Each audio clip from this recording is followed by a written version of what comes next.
Welcome to this lecture on the principles of ecology. Today, we are going to explore a crucial topic for the survival of our planet: protected areas. We will learn exactly what these ecological safe havens are, how they are carefully structured to balance human needs with nature, and the fascinating mathematics that ecologists use to design them. Let us dive in and discover how we protect the wild. Let us begin by imagining you have a collection of incredibly rare and priceless antique glass figurines.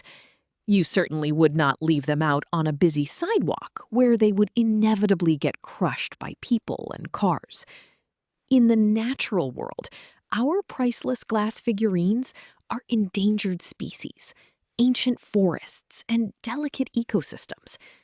The busy sidewalk represents the rapidly expanding human footprint of cities, farms, and industries. Protected areas are exactly like those sturdy, secure display cases. They act as designated safe zones where nature can thrive without the constant threat of human destruction. They are the fortresses we build to ensure that the wild, untamed parts of our planet are not lost forever. Now that we understand the need for these safe havens, what exactly are they in a scientific and legal sense? A protected area is not just a random patch of woods. It is defined as a clearly delineated geographical space that is recognized, dedicated, and managed through legal or other effective means. The ultimate goal here is the long-term conservation of nature. Because these areas are legally bound, they come with specific territories and strict rules governing exactly what humans can and cannot do inside their borders. This legal framework is what gives a protected area its actual power to save biodiversity. These designated zones are not all the same. They come in several different classifications, depending on their strictness. First, we have national parks. These usually have the strictest rules, completely prohibiting activities like logging, hunting, and private land ownership. The goal is to keep the ecosystem as pristine and untouched as possible. On the other hand, we have wildlife sanctuaries. These are slightly different because they focus on protecting specific species rather than entire landscapes. Because of this targeted approach, wildlife sanctuaries might allow some limited human activities, provided those activities do not interfere with the well-being of the specific animals being protected. While parks and sanctuaries largely restrict human presence, another category takes a very different approach. Biosphere reserves are unique because they are specifically designed to demonstrate how humans and nature can successfully coexist. Instead of a single strict boundary, they use a tiered approach. They feature a strictly protected core zone at the center, where nature is left completely undisturbed. This core is then surrounded by buffer and transition zones. In these outer areas, sustainable human activities, research, and education are allowed and even encouraged. It is a beautiful model of harmony between human development and ecological preservation. To truly understand how humans and nature coexist here, let us look at this zoning model. Right in the center, you see the green core zone. This is the heart of the reserve, strictly protected for conservation and basic research. Moving outward, we enter the light green buffer zone. Notice the icons here. This area allows for environmental education and limited low-impact tourism. Finally, the outermost yellow ring is the transition zone. This is where everyday life happens. You can see labels for human settlements, sustainable agriculture, and economic activities. The arrows show that these zones are not isolated, they interact, creating a sustainable balance between protecting the core and supporting local communities. Having seen how these areas are structured, we must ask, why are they so absolutely critical? Without these designated safe zones, habitats would be continuously fragmented or destroyed by urbanization and agriculture, inevitably leading to mass extinctions. Protected areas serve as vital genetic reservoirs, ensuring species have the space to breed and maintain healthy populations. But it is not just about saving animals. These areas protect crucial ecosystem services that we humans rely on daily, such as purifying our drinking water, sequestering carbon to fight climate change, and preventing soil erosion. Furthermore, they act as living laboratories, providing ecologists with an undisturbed baseline to understand how human impacts are changing the rest of the world. Knowing their immense importance, how do governments and conservationists decide how large a protected area needs to be? They certainly cannot just guess randomly. Land is expensive and often contested. Instead, ecologists rely heavily on mathematical models to make informed, scientific decisions. By using specific mathematical principles, they can predict exactly how many species can survive in a given amount of protected land. This is an incredibly powerful tool. It allows governments to figure out the absolute minimum size a national park must be to prevent the extinction of a target species, ensuring that conservation efforts are both effective and efficient.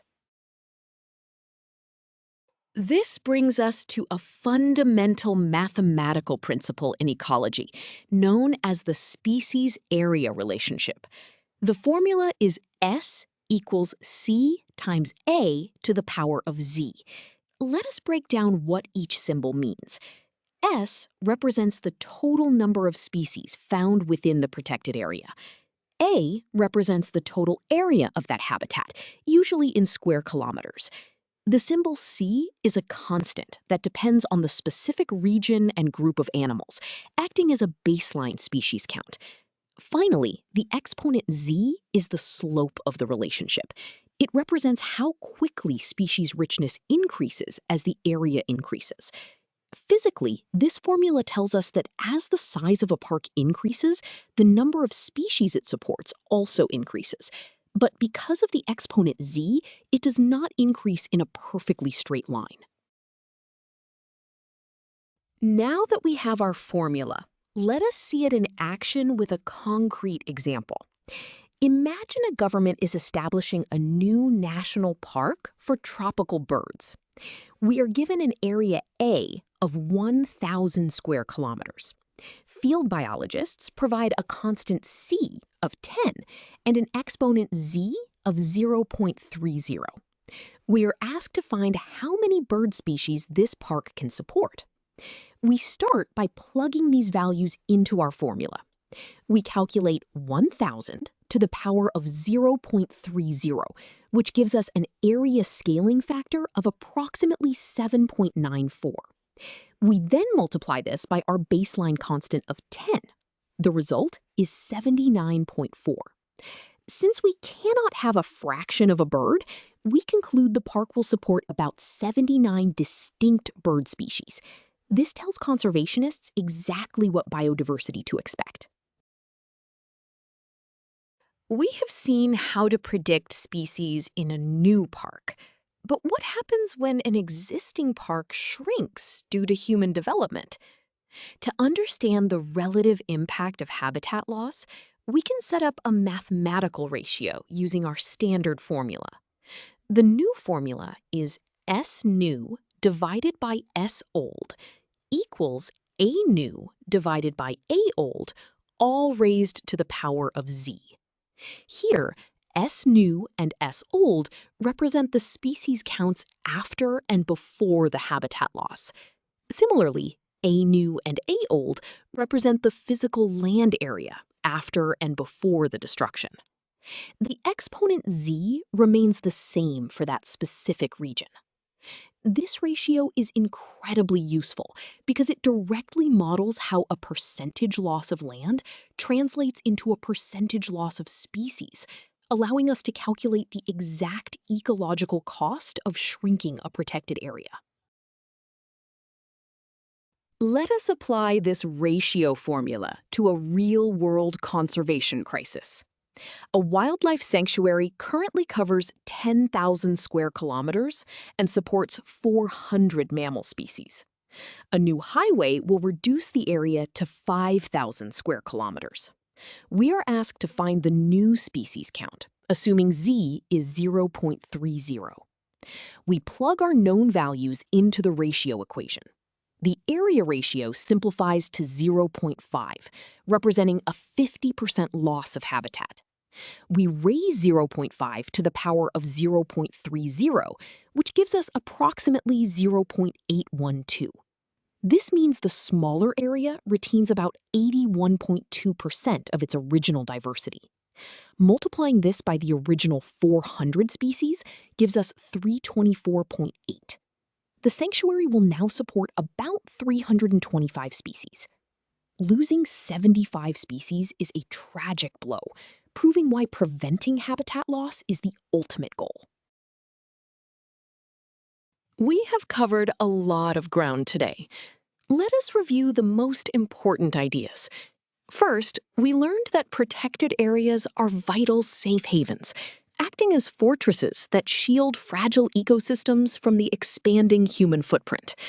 Second, we saw that conservation does not always mean excluding humans entirely. Zoning models like biosphere reserves show us how strict protection can be balanced with sustainable human coexistence.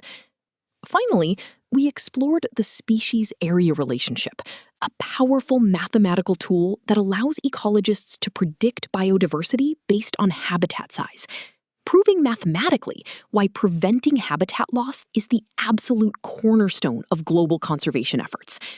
You now have a solid understanding of how and why we protect the natural world. Great job today.